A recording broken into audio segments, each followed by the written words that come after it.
third episode of APLA's webinar called In Conversation With.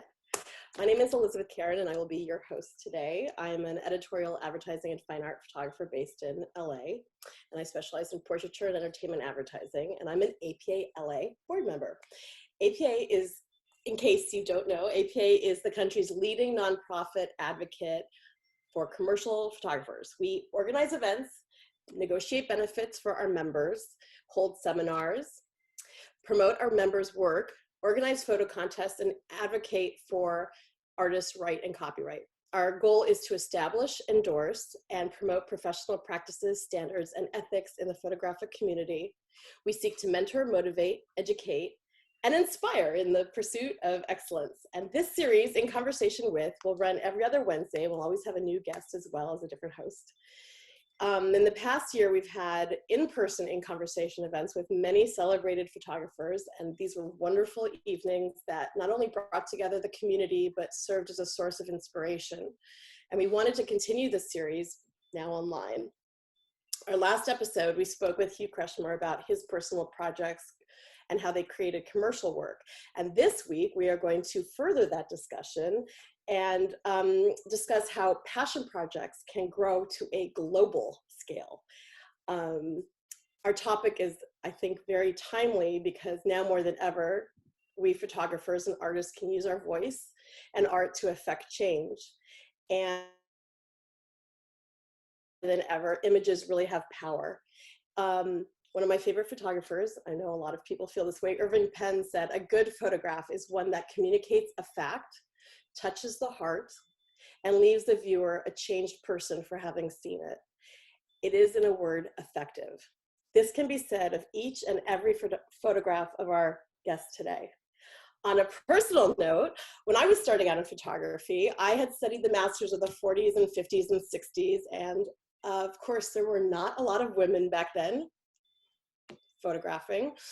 And I really wanted to have a photographer who's female who I could look up to. And I came across these images and this photographer whose breadth and depth and versatility were just jaw-dropping to me and inspiring.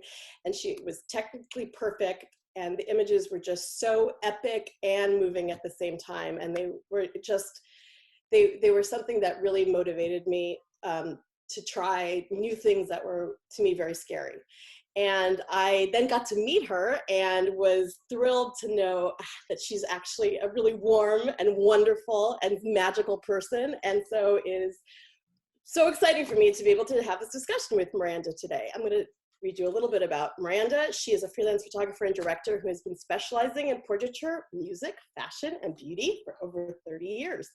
She was born in Boston and splits her time between New York, LA, and all over the world. And she's grateful to have the up a camera at about age 8 when her mother gave her a Polaroid Swinger for her birthday, but didn't get serious until she was 16. And after that, she took photography classes every year, became her informal minor in college. She graduated from the University of Pennsylvania with a degree in creative writing, but her passion for photography overrode her major. In her summer break, she interned with Boston photographers and began assisting once she graduated.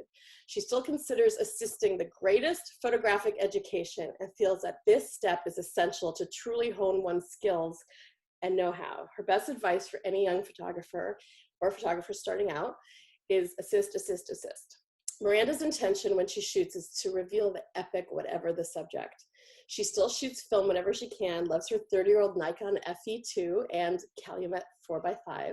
She has, however, embraced the digital and loves the formidable reciprocity and range of this generation of cameras. Her clients include Cody, Max Factor, Sony, Universal, Bloomingdale's, Fox, Warner Brothers Records, Converse, Condé Nast, and the Four Seasons Chase, and many, many others. She currently works with Voices for Freedom, a humanitarian organization committed to abolishing human trafficking all over the world.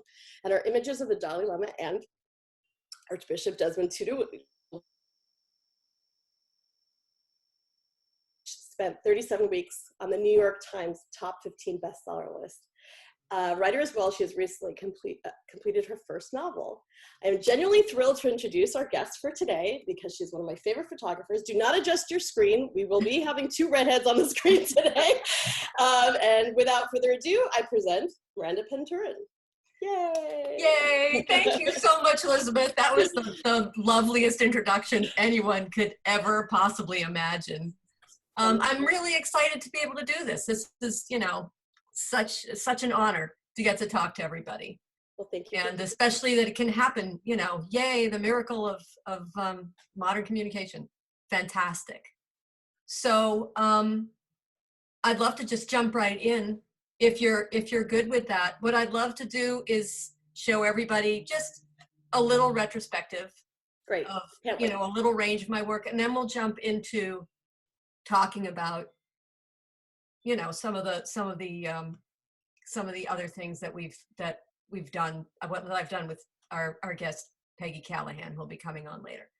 But I'm going to share my screen and just talk a little bit about how this all, here we go, how this all came about. So this is just a just, you know, a range of some of the photographs I've done over the course of my career, and it's everything. It's editorial, it's advertising, music, fashion, TV advertising. Just a short history. I went to UPenn to become a writer, but I also did an unofficial major in photography, a minor, just taking every class that was offered. And by the time I was 20, I knew I wanted to be a photographer. So I started interning. I interned with the same Boston photographer for the summers of my junior and senior years. I graduated, had a brief bout of working for a horrible asshole in a grip and grin photo mill called Fay Photo, survived that, and started freelance assisting. I learned so much assisting, not just technical stuff. I learned tics and ability. I also learned how not to treat people, which is everything. I think that's a big piece of who you are, what you won't do. I also met my entire creative team on set then. I'm a big cheerleader, obviously, for assisting. I really wish that I had work. So in not a lot of time, I narrowed my interest to people. There's way too much math in product photography for me. I assisted a fashion photographer and fell in love with it. I kept assisting for a few years, then opened my own studio in Boston. And I worked for a few years there, and then I moved to New York, Greenwich Village, 6th Ave, 10th Street in the 80s. It was amazing. I managed to pay the rent. I had 2 roommates. And over the next 10 years, I worked pretty steadily for a wide range of clients. Then in the late 90s, the business started to change. It was about celebrities. So I found a place in LA and started working for smaller magazines, met with a lot of publicists, and did a bunch of publicity shoots, built my celebrity book. I was shooting music packaging as well, which will always be one of my favorite things. Of course, the music industry has changed massively since then, but there are still always opportunities to work with musicians. And I love to shoot musicians because it's such a collaborative experience. Shooting celebrities can also lead to TV advertising, which, as you know, Elizabeth, you know, is amazing. Fantastic people. Yeah. Some of my favorite experiences shooting ever have been on set with those people, often on location. You know, it's so much fun. So, got to 2013. I had been wanting to shoot some more serious portraiture and was sort of casting around for what that would be. I'm a huge Albert Watson fan. I wanted to attempt that classic Watson light. I was talking with my good friend Eric Fleischman, who's an expat doctor living in Thailand. And he mentioned that he was coming to LA to speak at the First Ladies of Africa Health Conference. And I said, wow, it'd be amazing to get to shoot some of them. He said, hold my beer. And within a few days, I was in a conference room at a hotel in Beverly Hills that my crew and I had converted into a makeshift studio. And I can bounce out of this for a second, hang on, and move. I can move to those images now, or we can going through this. Let's Yeah, I'll just so finish here. And I know you narrowed it down from like thousands and thousands of images. Yeah, I had a ridiculously big edit, but these are, you know, I mean, like just talking about some of these, this is editorial. I love shooting editorial. It's an opportunity to really stretch and do what you want to do. This is advertising. Oh, wait, let's stop on this. Let's stop on this series. Can you? Sure. This is in Iceland. It was for Cody. And it was the best, most amazing experience. We got to go to Iceland. And it was also during a huge display of Northern Lights. So we got to see that, which was ridiculous. And this model, May Vanderweed, she was perfect. It's interesting. This is the image beforehand. Was that a final select? Oh, no. Oh, okay. Okay. No, I was going to say for makeup or beauty, it's interesting that, you know. This here is a hero ad. This is a hero shot right here. But these two are mine. I just, you know, I you know, the opportunity to get to shoot while you're there shooting advertising, you can't say no. By the way, see that arch behind her to the right, just sort of in the middle of the frame? That fell while we were shooting. I've got gear on the beach, and all the Americans went, "Oh, that's so cool." And all the people from Iceland went, "Grab the gear, run up the beach." So we all had to charge down, pick up all the, you know, like B4s and all the pro photo crap, run it up the beach, and this huge wave came wafting up at us. It was awesome, actually. But yeah, you know, you just have to. It is, you know, I mean, and that really just underlines, it's a physical job. It's really, you know, you have to just stay in shape because you might be called upon to do any one of a million things. So that's gorgeous. More advertising. She's amazing, by the way. What an incredible human being. Oh, God, her special on HBO, ridiculous. That's a great shot. Thank you. Also advertising. This is Peru. This is what can we go back to that one? Yeah, sure. I'm obsessed. I think of you. I'm obsessed with fabric. I'm obsessed with big, giant, you know, swaths of fabric. So any excuse to get them into a shot, I'm down. I love doing that. And what was this for? This was also for Cody. This is beauty advertising. So you've traveled a lot with them. I have traveled a lot with them. Yes. Where did you get to go? A wonderful client, and some of my favorite people, dear close friends, getting to go to Machu Picchu and get paid. Wow. It's wonderful. You know, I mean, that's one of the many joys of this business. It's the gift that keeps on giving, you know, getting to see the world. This is what you dream about, you know? How was it? I've always wondered. How was Machu Picchu? No, I mean, awesome. In terms of like getting equipment up there and.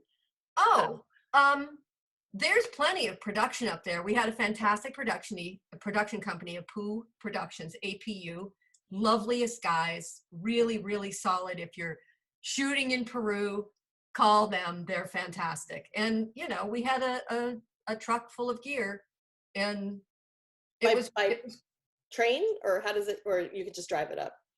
Oh, you can drive. We didn't actually shoot. This is her standing on a rock, dropped into a picture of Machu Picchu. You can shoot at many of the wonderful, amazing, historic and ancient places in Peru, but not Machu Picchu. It's its own thing. You can't shoot there. This was shot at a place called Tipan, which is another sort of ritual location. They're all incredible. If you can get to Peru, and you've never had ceviche until you've been to Peru.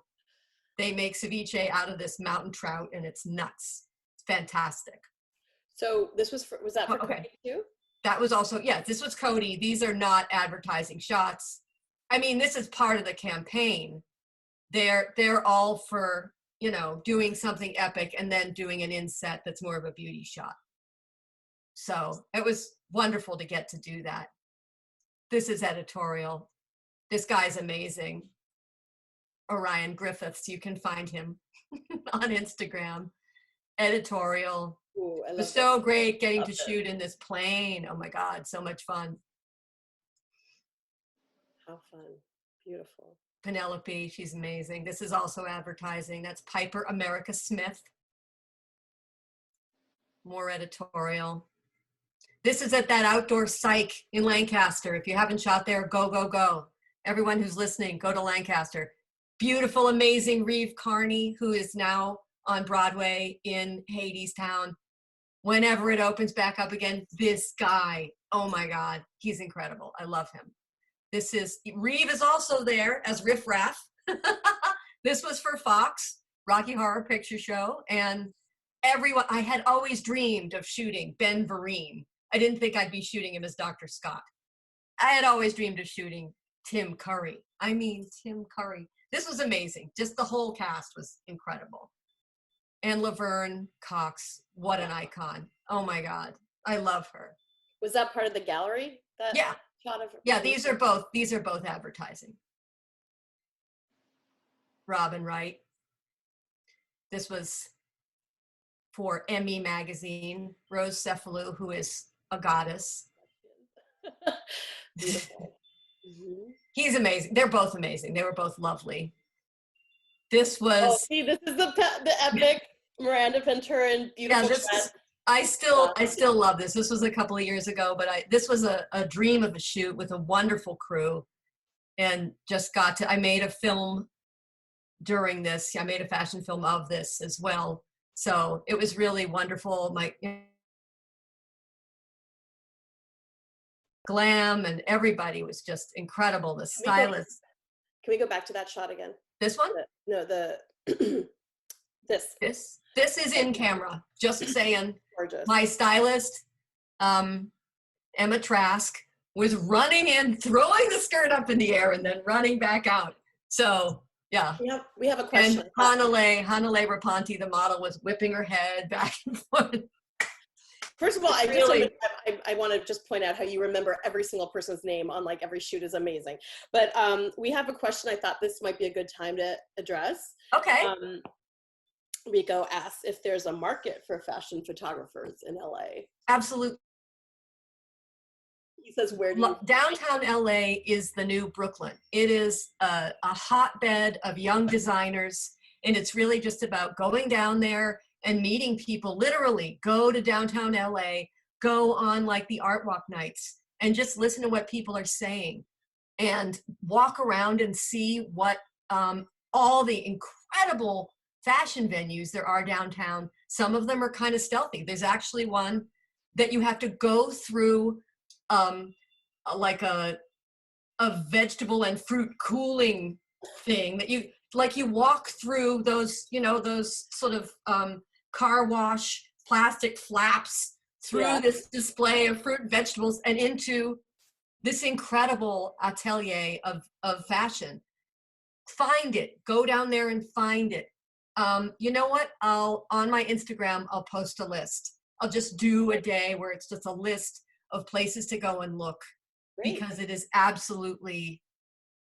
there is absolutely a vital fashion industry here. And, Flaunt Magazine is here. There are, LA Confidential, there are small, but, solid magazines here in LA.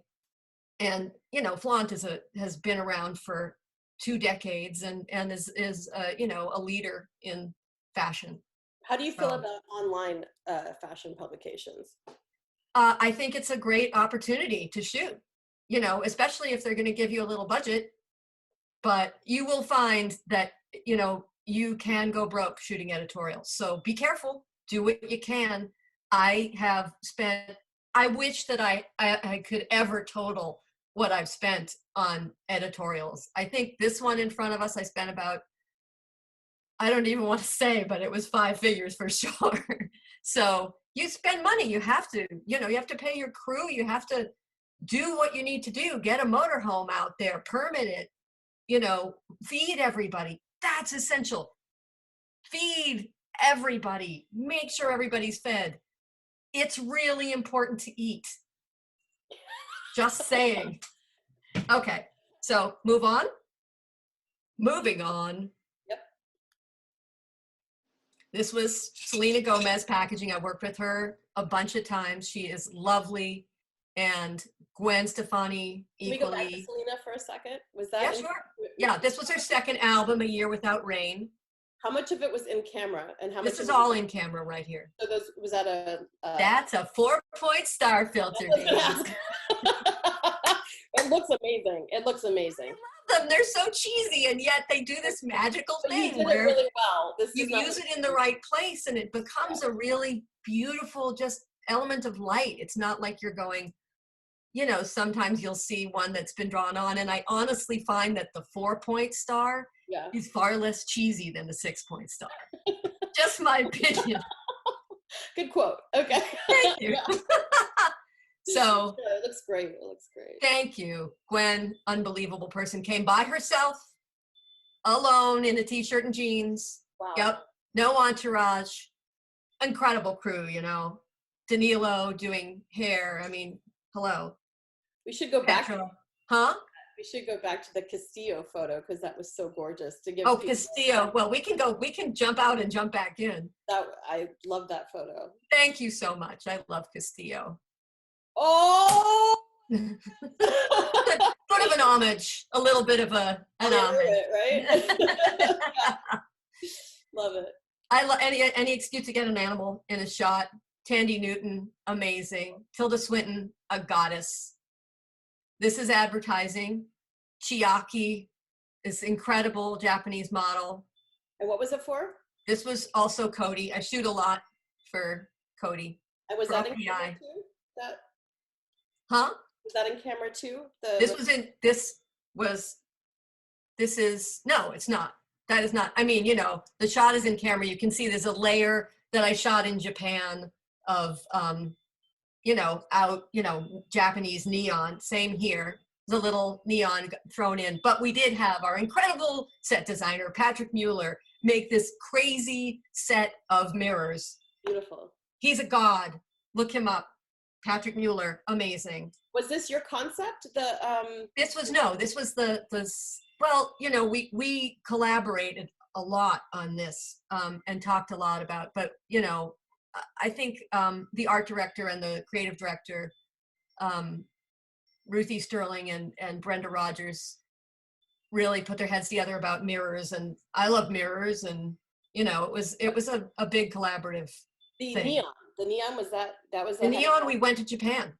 Wow. We went to Japan and shot neon and shot. We had there's also a motion piece. I'm not the director on the motion in these, so we all got to go and just shoot a ton of beautiful stuff of this wonderful dancer that we had. Did you have a hard time with the reflections with the mirrors? What, honey? Did you have a hard time with the reflections with the Sure. mirrors? Oh yeah, I have tons and tons. I was wearing a white Tyvek suit with a hood, and I have plenty of shots where my Digitech in his black jeans and his black t-shirt are like over in the lower right. There's Greg. Greg DeStefano. Yeah. amazing Digitech. What I want to point out is that you make things look so natural and seamless and beautiful and in camera, and they're so technically challenging, a lot of your images. I love a technical challenge. I do. I love it. I love solving problems. I think it's just a blast. So I'm going to I think we're close to the end. Tony Ward, amazing. Tori Amos, this was music packaging. She was incredible. What a collaborator. Giovanni Ribisi, if anybody's watching, Sneaky Pete.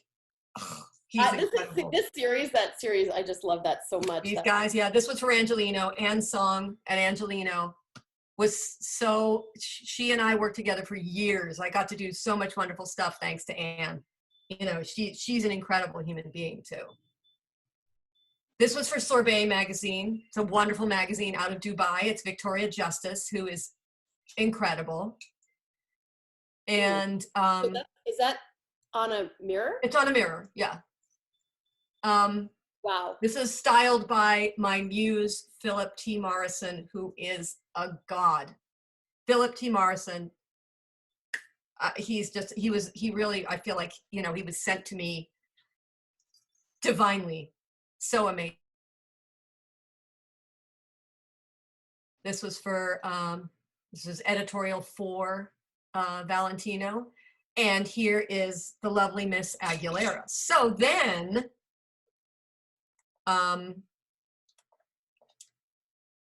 in 2013, I got to shoot these First Ladies of Africa, thanks to my friend Eric.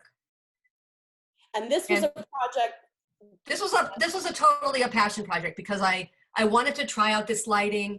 I'm a huge fan of Albert Watson, and this was an opportunity because Eric said, oh, hey, I'm going to be there and doing this. I said, hey, and he said, yes. So I got to shoot. You came up with the idea. Your friend had this event, and you said, you know what, I would love to do this. Yes. And it was completely your own idea. Yeah, yeah, this was not a paid thing at all. This was me getting there with an incredible crew. Greg again, Stuart Gow, lovely Stuart Gow, and Scott Hallberg, who is sadly no longer with us. We all went in there and built this set, and I got to shoot these incredible women who came in, you know, with like guys with wires in their ears and you know, their own entourage. There were easily 10 people in the room every time one of them came in. So this is the First Lady of Niger, Aissata Mahamadou, and she is incredibly elegant and lovely. Was this in a hotel or where? Yes, it was at a hotel in Beverly Hills. I could point it out to you, but I can't tell you the name of it. It was fancy. It was very fancy. I just wanted to emphasize that this was an opportunity that you created because you had just heard about this event and you approached them with your idea on your own because you're passionate about it. You incurred the expenses. It was a volunteer assignment for yourself that you created because it was something that you believed in and something that really fueled you. Yes. And I think it's something that we want to talk about is for photographers that it's not all paid assignments. It's also finding things that interest you. And, you know, I had the same opportunity for a women's event that I approached them that I'd like to photograph. And it's something that you feel so strongly about that it's going to fulfill you as an artist, right? For sure. And then it led to more, right? Right. Well, these women, the wonderful thing about getting to shoot these women is that they're all icons in their countries and you know, really fighting for the best solutions health-wise for their people. So that was wonderful. I'll just roll through these quickly. This is lovely from Ghana, Matilda Amisa Arthur. And from Congo, she had no time, Emilienne Raoul. And from Mali, it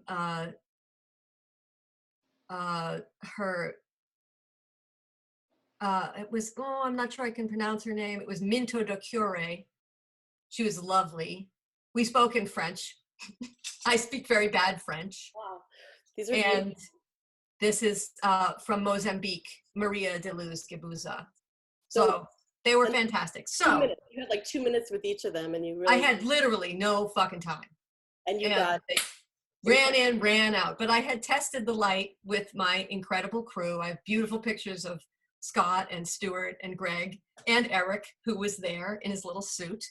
And that sounded so diminutive. I didn't mean it to. He's really. No, but he's amazing. He's one of my best friends. So I was trying to lead you to. Yes. Oh, yes. Well, so 2 years later, my agent, Bobby Heller, asked me sort of casually if I'd like to shoot the Dalai Lama. What a zany question. What could be more amazing? So Bobby showed these images that we just saw that I shot as a personal project to the woman producing the Dalai Lama shoot. And I went to meet her at her home. You know how sometimes you can look back on a moment and think that was a pivot point, that changed everything. This was one of those moments. So without further preamble, human rights activist and filmmaker Peggy Callahan. Mwah! That's amazing. Thank you. Thank you. I'm trying to see everyone. I don't know if I can. Can you? Can you see us? I see you, and I see the wonderful woman. Yeah, we'll be the only ones on. Everybody else is in the ether. I see until the end, and I think we're all going to talk questions while we're doing this. This is totally interactive. Anybody with any questions? Anyway, I'm gonna. I forgot. That's Miss Africa. Gorgeous. I love that. Beautiful. So let's just talk really briefly to explain to everyone who Peggy is. Yes. And how the project came to be. Okay. Peggy is a filmmaker and a human rights activist. And in 2015, I was introduced to Peggy by my agent, Bobby Heller. And I know there had been a huge vetting process of many photographers. And I was excited and honored to have been chosen to get to go on this incredible trip, this journey to Dharamsala, India, my first trip to India, and meet these wise men, these Nobel laureates, and get to photograph them and spend 10 days with them. Thank you, Peggy. I just need to interrupt you a little bit to explain why it was so much more than your talent, which is prodigious, right? But you were up against it, and we were clear that you had to be unbelievably talented. You couldn't have any ego. You were going to be going without sleep because there's a 12.5-hour time difference, and it is difficult. And by the way, you couldn't make any mistakes because we didn't have any time for mistakes. And after all of that, you know, we got to deal with all kinds of spiders and everything else. The first night we were there, Peggy sent us all a group text saying, I had a visitor this evening, and it's a picture of a giant spider, which is my complete phobia. And she told us all about how she put a glass over it just to keep it contained while she went downstairs and found somebody to do something about it. And it was moving the glass. It was that big. So there were all kinds of unexpected challenges. It was amazing. Miranda, let's close the slideshow for a second. Okay, hang on. Here, Peggy. Thank you. Just so we just want to focus on Peggy for a moment. Sure. To hear, Peggy, what were the deciding factors that led you to hire Miranda? Okay, so I understand that I am talking to great and mighty photographers, and what I'm going to say is probably heresy. So just, I didn't look at all of her regular work because I didn't care. It wasn't what we were doing, right? So if anything, that would tell me, oh, she might need a lot of time to set things up. She might need this and that. It's not going to happen up in this hill station up in Dharamsala, right? Where the nearest gear is 12 hours away if you need anything. So I saw the images of the ladies, the first ladies of Africa, which made me want to talk to her. And Bobby Heller has given me many gifts in life, but Miranda's the biggest for sure. And always. And so then I met her, and she just got the picture, right? And she was, oh, that's a weird thing to say to a photographer. She just got the big picture. Did it, and she, and you know what? You also have to spend a long time with these people. If they're kind of jerks, or they think the story's about them, that's just not going to work, right? And so not only is she astonishingly talented, not only did she shoot the first ladies of Africa in like 2.1 seconds, and they're great. She's kind and helpful and funny, and you want to hang out with her. And if you're stuck with someone for 10 days and they suck out loud, who wants to hang out with them, right? So it was all of those things. But it was the first ladies of Africa that really got your attention, and that's what I wanted to make sure everyone understands, is that a project that you did with, you know, just from your passion alone, led you to even a bigger and better project, right? And so much more, but more on that later. So should we go into, okay, so we're going to start with a little. Before we start, can we just give an overview of what the project assignment was so we know ahead of time what this? Sure. The project assignment was spend 10 days with the Dalai Lama and Archbishop Desmond Tutu as they have a conversation about joy for the Book of Joy.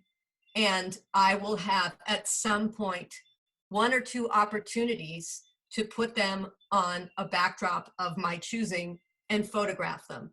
With this proviso, the Dalai Lama will not allow any strobe. So I had to devise something to make that work and bring it with me. So carrying from Castex a 20 by white drop and a 20 by silk that I rigged in the trees above, literally above where we were standing. Wow. There was like a balcony, sort of, that was part of the temple just outside where we were doing the actual shooting and, you know, like the Book of Joy content. And I tied the white drop to the rungs of the, you know, the railing in the balcony, let it drop. The amazing grips from Delhi, Sibi and Satwil helped me, and then tied the silk. So we swept the white drop, tied the silk. That's what the cover of the Book of Joy, that's how it was accomplished. So you had 10 days with them before shooting? No, it wasn't before. These shoots were done intermittently during. There were 2 opportunities to shoot them, which was wonderful. I was so excited to have 2. But they became familiar, you're a familiar presence with them because you were there for a couple days. Yes, exactly. I was there on set shooting them as they were doing their conversation. And just side note, I had to shoot with a blimp because everything was being recorded. Recording? Yes. Oh yeah. It was, we were all, you know, intertwined. It was our crew, the Dalai Lama's own photographer, Tenzin Chodron, was also there, not with the blimp, which I did have a little, I love the guy. He's amazing, the best job in the world, but I did have a little resentment that I had to use a blimp. We should probably explain, there might be a lot of people in the audience that don't know what a blimp is. Okay. A blimp is a huge plastic housing that it used to be necessary before mirrorless cameras to put around a camera. And it looks like the Hulk's camera. And you have to get different tubes to put the different size lenses in. So it's incredibly cumbersome. And there's an electronic message. You hook your camera to it on the inside. And when you hit the button on the outside of the blimp, it triggers the shutter.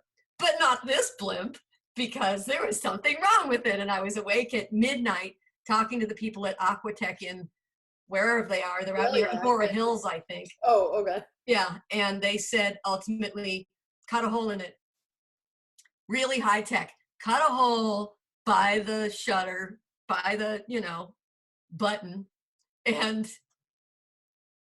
that's what we did. You explained that really well. I just want to add from personal experience using a blimp, you cannot, it sucks. It's so really cumbersome. It's really heavy. And you cannot control, in the middle of shooting, you cannot control anything to adjust. You can't adjust any of the aperture or speed or anything in the middle of shooting because you can't open the box because then it makes noise. So it's a very frustrating apparatus. So you're under so many different challenges in this setting in terms of, you know, the heat, the restrictions that you had with them. Right. So not pissing people off. I just want people to understand the kind of restrictions you had and challenges you had when trying to get these images. You really overcame a lot. And now I think we should launch in to see what the results were. Okay, fantastic. Hang on one sec.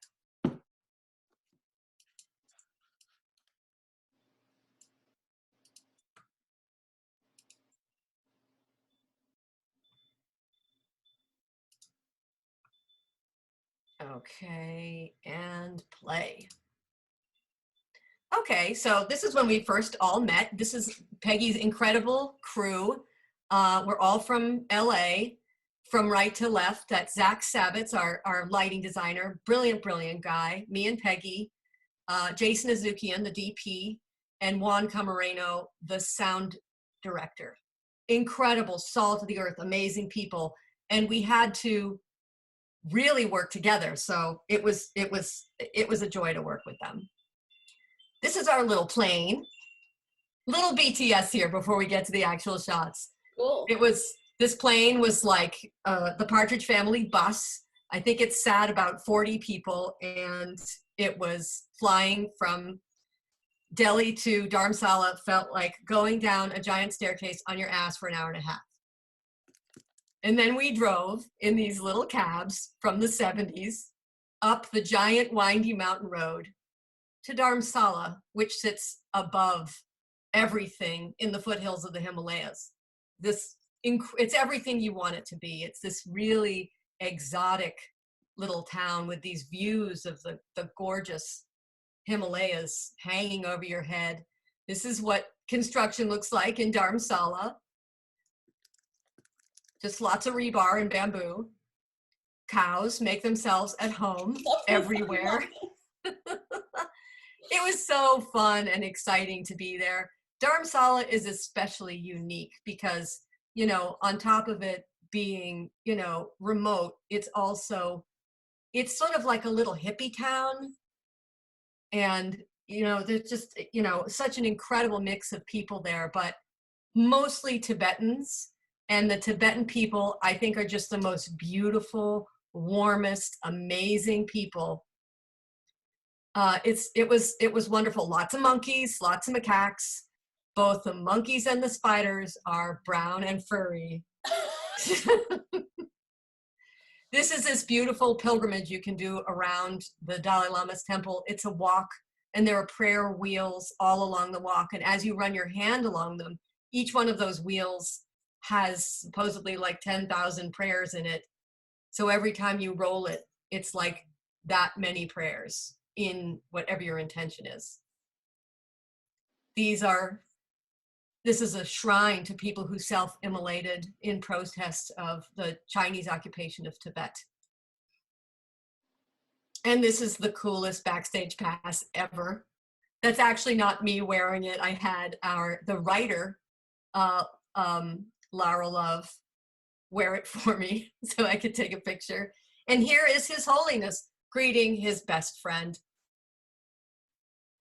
Arch. He likes to be called Arch. Oh, And His Holiness liked to touch your hair, as I recall. Oh, yes. My first experience with them on this day was him reaching out and just patting my fro as he went by, right here in this moment. It was wonderful. This is the Dalai Lama's own meditation room, and that's this big shrine that he has in his room with lots of, Tibetan Buddhist icons. And for this day, he had a little cross with, like a little crucifix icon on this little shrine for Arch. And we all did a meditation led by His Holiness in this room. And then Arch did a blessing for everyone. It was amazing. And then we went into our makeshift studio, which we all built together with duvetine and clamps and tape. And Juan mic'd them up, and the conversation began. And they are best friends. They have no peers. What other religious icon Nobel laureates are there besides the Pope? That's it. And I don't think, of course the Pope is amazing, but they're best friends, these two. So just watching their relationship. I love any picture of a monk doing something that doesn't look monk-like. So he is just incredible, the warmest, most wonderful human being. This was a conversation that Peggy had with His Holiness. You want to talk about this, Peg? Sure. So we kept hearing that the Dalai Lama will tell you constantly that he's just one of 7 billion people. He's not special. He doesn't want to be special, but he is so revered that it's hard to believe that. And I was thinking, this man gets revered within an inch of his life, right? And so I was fixing Tutu's jacket, and I've worked with Arch off and on for 20 years. So I stepped back and I said, Arch, you look really handsome. And His Holiness was sitting there, and I said, you look handsome too. He motions me over because they're sitting right next to each other, and he kind of pulls me down, and I go down, and he said, basically, well, thank you for saying I'm handsome, but I'm unavailable because I'm a monk. And then he started telling me that there was someone else who thought he was handsome and who liked him. And did I know this woman named Jody? And I'm thinking, 7 billion people on the planet, Jody. And I said, oh, Jody Williams, the Nobel Peace Prize winner for landmines? And he's like, yeah. So apparently when they see each other, she says, I like you. I like you. And the last time they saw each other, she said, according to him, I want to marry you. Now, keep in mind, she was probably in her 50s. We were celebrating his 80th birthday. And he said, he looked at her and said, no, you're too old for me. So this was Peggy's reaction. So the Dalai Lama was basically flirting. I said, like, you can't say someone's too old for you.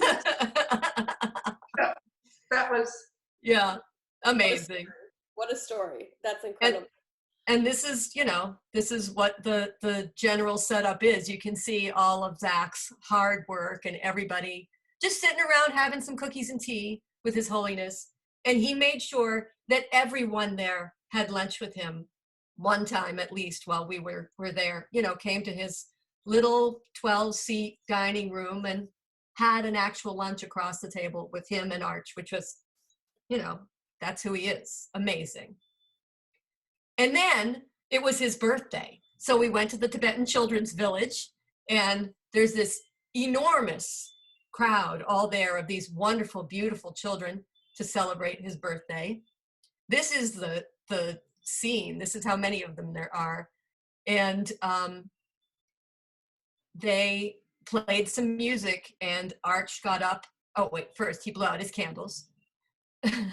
And these were those relighting candles, so they just kept relighting. So that was amazing and hysterical. Because we were shooting for a film too, and we needed to capture that. So we needed them to keep coming back up in case we lost the shot. Amazing. I actually didn't know that until now, that's why. I thought it was just you guys were just playing with them. So they started to play music, and monks don't dance, but Arch dances, and he got up and danced, and the Dalai Lama danced with him. So it was just such an incredible, lovely moment to get to witness. And then we got to the Psych. This is the cover of the book, Psych, the backdrop. And they are both, just, honestly, because, he has all these restrictions and he doesn't like to be photographed. So you need to go through it fast. Arch will stand out there for as long as you want him to, and I got wonderful singles of Arch, but His Holiness likes to be out there with someone for 2.5 minutes and let you shoot him, and then he'll gesture. Everybody got to have their picture taken with him, which was wonderful.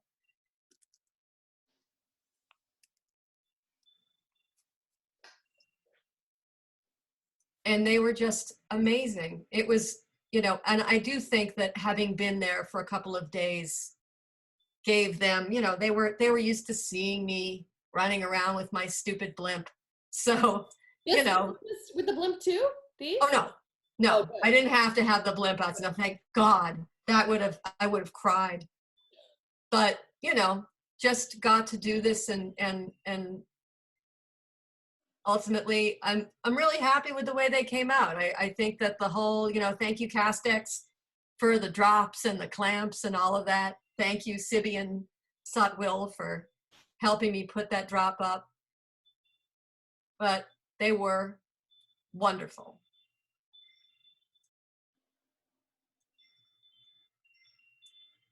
Arch was singing here. So good.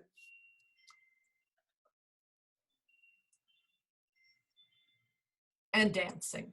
So that was our experience in Dharamsala. So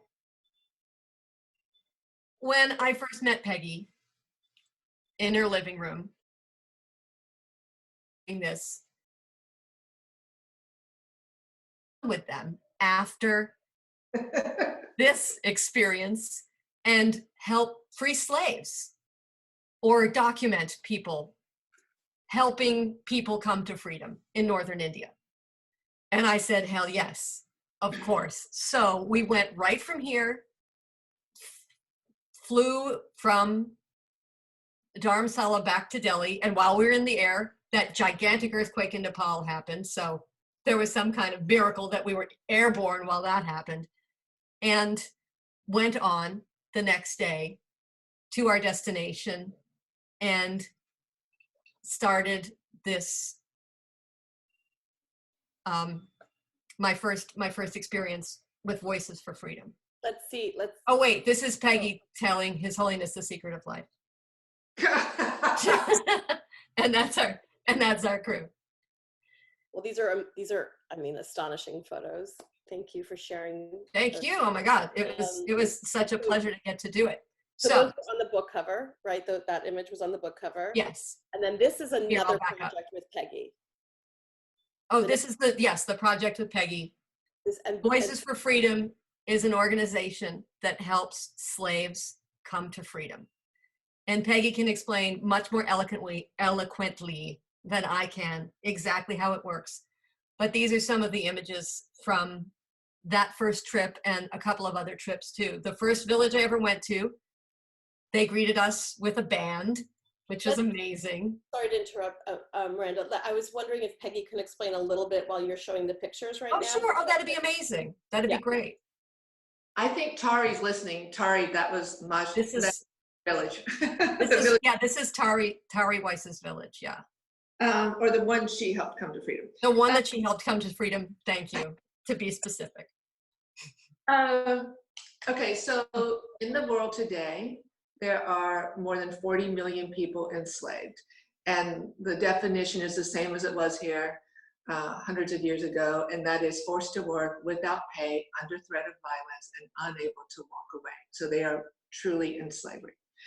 You said 40 million? 40.3 million actually, but yes. Are slaves today. Yes, they're enslaved today. And it looks a little different than it did here in the United States, because here it was legal and people had property, papers, et cetera, et cetera. It's illegal all around the world. So it's not as though they have this paperwork because they don't want to. They'll get caught, right? You don't want to actively look like you own people. But we're looking at, and it's also a lot cheaper to. Yes, sorry, Miranda. Yes, Elizabeth. These are all people who are at the time of the photograph currently enslaved or who have been enslaved. Please go on, Peggy. Just wanted to make sure everyone understood. The people you're seeing in these images are almost always enslaved in brick kilns, in agriculture, in rock quarries, and they usually have reached really difficult times in their family's life, like a child was sick and they went and asked for a loan.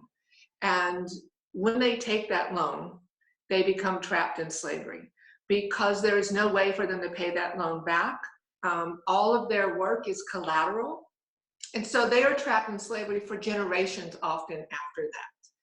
And we, as Voices for Freedom, work with great partners, and we work in the hot spots of the world where slavery is at its worst. Because if you can help make a difference there, that can serve as a model to other people to help. And so where we work, entire villages, like these entire villages, these men, every single man who has his hand up has said, I've been enslaved. So the question was, are you enslaved or have you been enslaved? And they're all raising their hands to say yes. So we go quite long, and you can go on Voices for Freedom 4 with the number 4. Voices for Freedom can tell you in depth how the project works, but basically we bring in schools that are there for 3 years.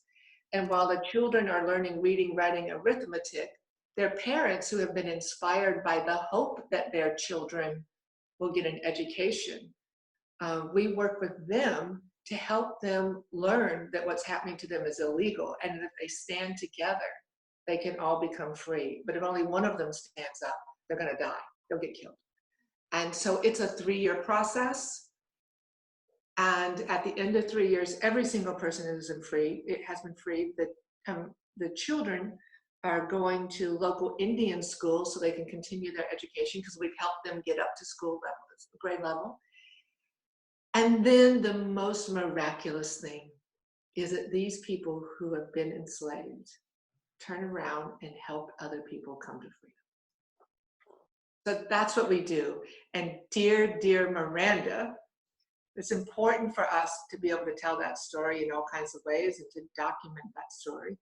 And Miranda has come with us to India, volunteered to be there in India. And let me tell you, it is often 108 freaking degrees. It is hotter than and it's not comfortable, but it is quite beautiful, and it is unbelievably life-affirming. And when you see someone who's come to freedom, when you see the light in their eyes change, it's worth anything. And Miranda captures that each and every year. Thank you so much, Peg. It's such honestly, it's such an honor to get to do it. It's my favorite thing that I get to do. It's incredibly hard, but there's nothing I've ever done that's been more rewarding. I have to talk about these pictures a little bit because Peggy told me something yesterday that really, I mean, I just had such an emotional reaction to it. In 2016, we went into this harvesting rice, and you can see it on their faces. They're stoic and resigned to the fact that they are owned. And this is what they have to do.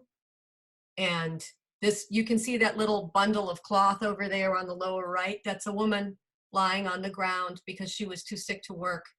And she said that, she was worried about her children being at home and hungry, but if she didn't come and work, the slave owner would kill her, she said. And it's not and Peggy told them about Voices for Freedom, and all these stoic, just like, shut down women broke down and cried and put their heads on our feet, which is just this gesture of, supplication.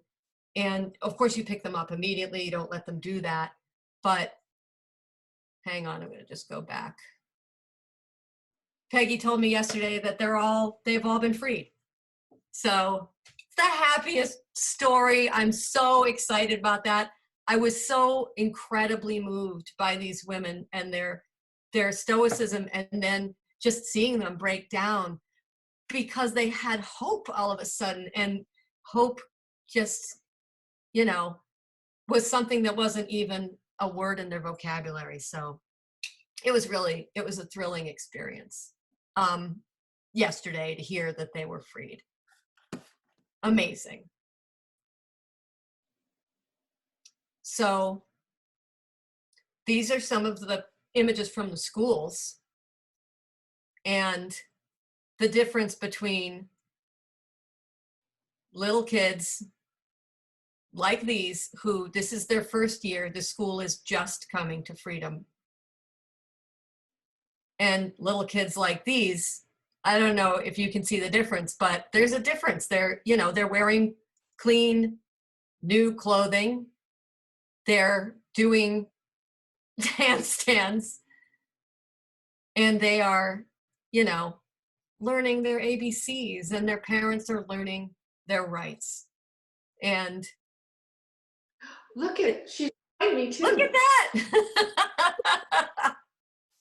I love this little girl. And then this is, we go to the Ganges every year to the Arty Festival, and this festival happens every night. And that, I think, is it. Well done, Miranda.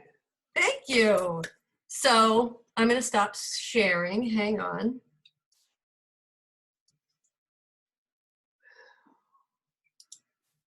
Okay. So that is the whole how this all came to be story. And it's 1 o'clock, man. We nailed that timing. COVID high fives.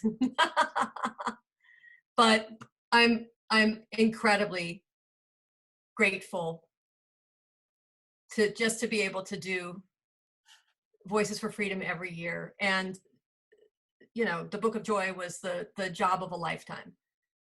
Anytime anybody asks me, what was your favorite thing you ever did? It's a no-brainer. That was it. So, you know, I love you. Thank you for, thank you for changing my life. We do have a couple questions. Sure, awesome. We have a few minutes for questions. Okay. Marjorie wanted to know about when you were shooting His Holiness and art, how you went about posing them. Oh, they pretty much, that was kind of a self-guided tour right there. I really didn't tell them what to do at all. They're both, you know, professionals. And His Holiness, I mean, I've done a very careful selection of what we shot. A tremendous amount of those photographs are him beckoning people on to the backdrop so that he can do these giant, you know, group shots of everybody with him, everybody who's there. It wasn't like, you know, I mean, there were dignitaries of Tom Tate from the mayor of Anaheim and his amazing wife, Julie, were there. They got pictures with him. So did the Grips, Sibby and Sutwill. So everybody, you know, he's just like, come on out, waving people in. So he was kind of in charge of that. But, you know, the light and the moments, that's my job. And you just have to flow with it. We also had another question about the lighting for the First Ladies of Africa. Oh, okay. How do you want the formula? I'll tell you. No problem. A question about that? Yeah. It was a 39-inch rota with just the inside baffle and a 10-degree grid. And about that, you are not your formulas. You are your vision. There's no, I mean, if people want to keep their formulas secret, fine, go ahead. I would share any formula anytime. I just want people to have the capacity to express themselves visually. So ask me anything about any photograph you've seen. I'll tell you exactly how it was lit. And I'm my own lighting director. You know, of course I have a crew schlepping and, you know, doing everything, and they are incredible, brilliant artists, amazing photographers in their own right. But I design my own lighting. I told you she was generous. Very, very generous. Do we have any other questions? Oh, we may have a question about. I think Karsten had a question, and Lauren Rubenstein had a question. Oh, that was a great question that Lauren had. Have you ever had to turn down an assignment? You know, I thought about it. Thanks for that question, Lauren. I think that there have been assignments. Yes, of course, there have been assignments that I've turned down, but the reason to turn something down, there are, you know, lots of different reasons. Of course, you have your day rate and you like to match your day rate. Everyone is flexible. It depends on the job, you know. you know, if it's a passion project like Voices for Freedom or the Book of Joy, you know, I don't get paid to go to India with Peggy to shoot Voices for Freedom. There was a fee for the Book of Joy, but it wasn't, I didn't do it for the fee, you know. Are there jobs I would turn down? I would think that the reason to turn a job down, I mean, there are lots of reasons. I'm sorry, I'm answering this so badly. You have to, sometimes you need to really be secure about what you are willing to do for what it is they're offering. And, you know, if it's editorial, you're not going to make money. You just have to sort of think on your feet and say, do I want to work for this client? If it's, you know, a ton of money, it's not a problem. If it's someone that you are, you know, like, you know, we all know the story of the photographer who photographed John McCain and made him look scary and was banned from Time magazine for a great deal of time. And, you know, sometimes you have to make a political choice. So I would say, you know, but on a regular basis, your gauge for whether or not you are going to take a job is how much do you like it and how much are they going to pay you? Right. We have another, thank you for that. We have another question from, Karsten asking about post-production. Do you do your own post-production ever? Do you, in terms of commercial post-production, do you ever get your, I'm curious about this too, do you get to have input or is it just like handing the file?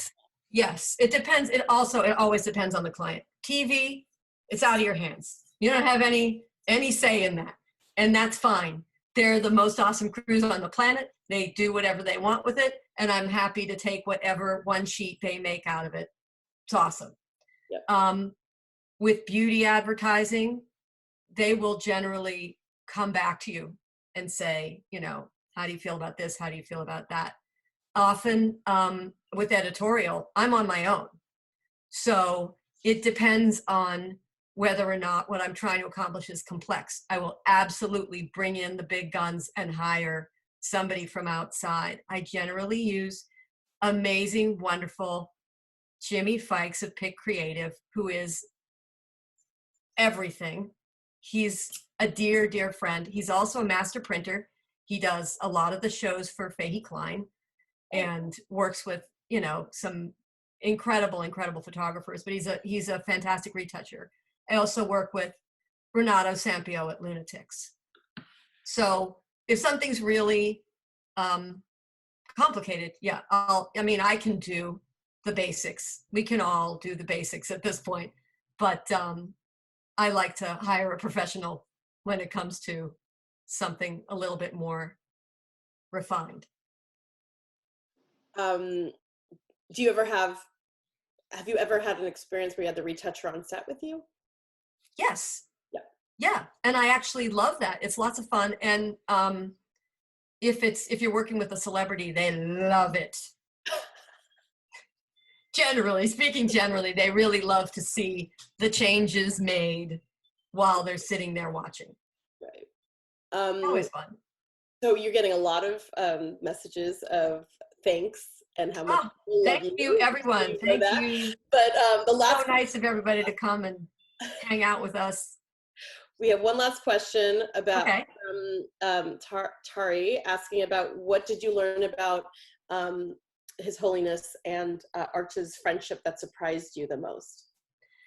Well, the thing about these two gentlemen is that they are, the way they grew up is drastically different. His Holiness, you know, the way they find the Dalai Lama is they bring some of his possessions, the last Dalai Lama, around and show them to like 2.5-year-olds, 3-year-olds. Am I getting this right, Peggy? And the time the previous Dalai Lama died and what the oracles are saying where you should go look. Yeah.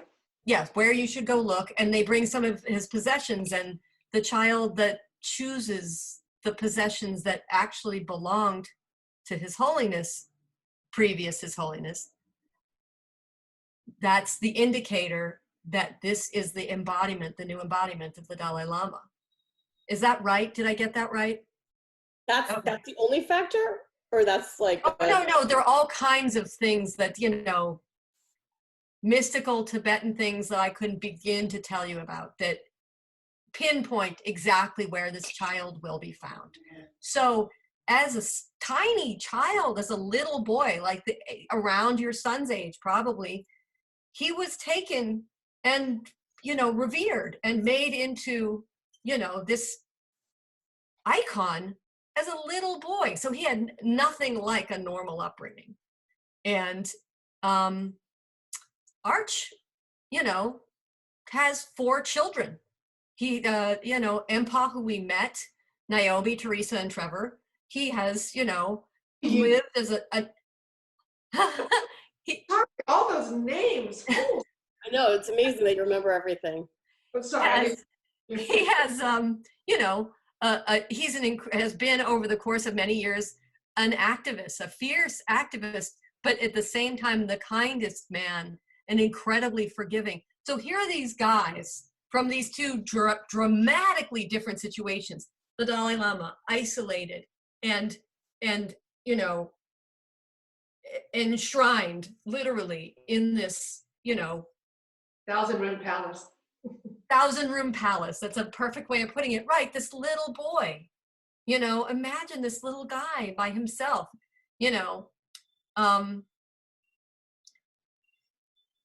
I just feel for that little boy, who were his peers? Who were his friends? It's just,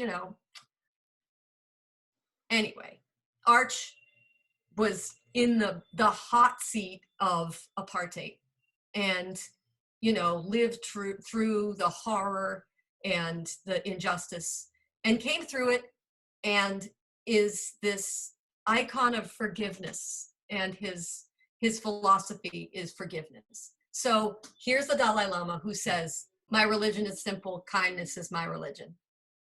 And here's Arch who says, without forgiveness, we cannot go forward. So there are these beautiful differences, and yet they speak perfectly to each other, like forgiveness and kindness, it makes a perfect human. And together, they're magical together. Peggy is in the midst of working on wrapping up, I think, the movie version of the Book of Joy. And I can't wait to see it, because watching the 2 of them interact is the most fun, the most, just lovely, beautiful. Their relationship is so inspiring. And their advice about finding joy is more relevant now than ever. Absolutely. This seems like a really great place to end today. We are also grateful for you, Peggy, for joining us. Well, we have a lot of things to do today and every day, and so we really appreciate you being here. And Miranda, it's just like we're getting flooded with comments of how much people enjoyed this and how appreciative we are that you're in our community and that you gave your time to us to be inspired, and we can't thank you enough. So thank you so everyone who came, and anyone, DM me on Instagram if you have questions about anything you see on my site or my Instagram. Let's share information. I'm all about it. So generous. As Diane said, no one is more generous in all aspects of life than Miranda Penn Turin. I also want to just say to the audience, if you have any suggestions for our future in conversation with, or any other suggestions for APA LA, we are always open. We'd love to hear from you. And I'm going to leave today with a quote that says, I make art to show my soul that I'm listening. Oh, that's beautiful. I love that. Jones. And I hope everyone has a wonderful day. Thanks again. Thank you so much, Elizabeth. Your pleasure. Wow. Thank you so much, Peggy. Thank you.